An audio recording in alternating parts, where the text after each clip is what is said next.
आदिवासी news channel, सच है तो बोलेगा।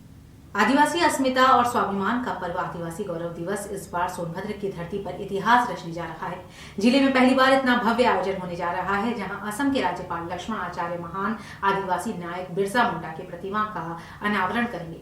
यह कार्यक्रम आदिवासी स्वतंत्रता सेनानी श्वेतांबर पीताम्बर की स्मृति को समर्पित है। आदिवासी दिवस पर आयोजित कार्यक्रम में सदर विधायक भूपेश चौबे ने कहा कि जल, जंगल और जमीन की सुरक्षा ही आदिवासी जीवन का आधार है।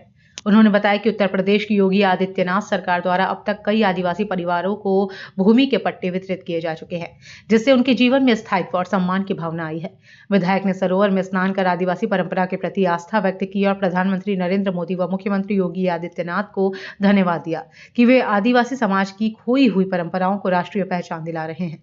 इस मौके पर सोनभद्र के आदिवासी क्षेत्रों में उत्सव जैसा माहौल है। गांव से लेकर कस्बों तक हर चेहरा गर्व और उल्लास से भरा हुआ है। कार्यक्रम स्थल पर पारंपरिक नृत्य, गीत और जनजातीय कला की विशेष प्रस्तुतियां तैयार की गई हैं, जो भारत की समृद्ध सांस्कृतिक विरासत को जीवंत रूप में प्रदर्शित करेगी। यह पहला अवसर है जब किसी आदिवासी क्षेत्र में वीर सेनानियों और जनजातीय गौरव को इतने भव्य स्तर पर सम्मान दिया जा रहा है।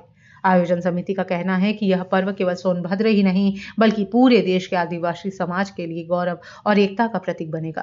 जंगल और जमीन ये आदिवासियों के सम्मान का प्रतीक और अपने अभियान एक सप्ताह का प्रदेश सरकार के द्वारा 13 तारीख से लेकर के 18 तारीख तक ये गौरव अभियान है।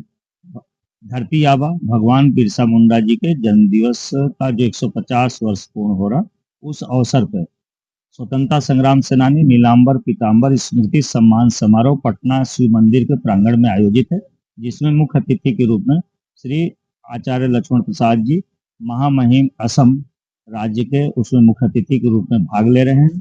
इस क्षेत्र के ऐसे आदिवासी जो जल, जंगल और जमीन के सम्मान के लिए कुछ काम किए हैं, उनका सम्मान होगा।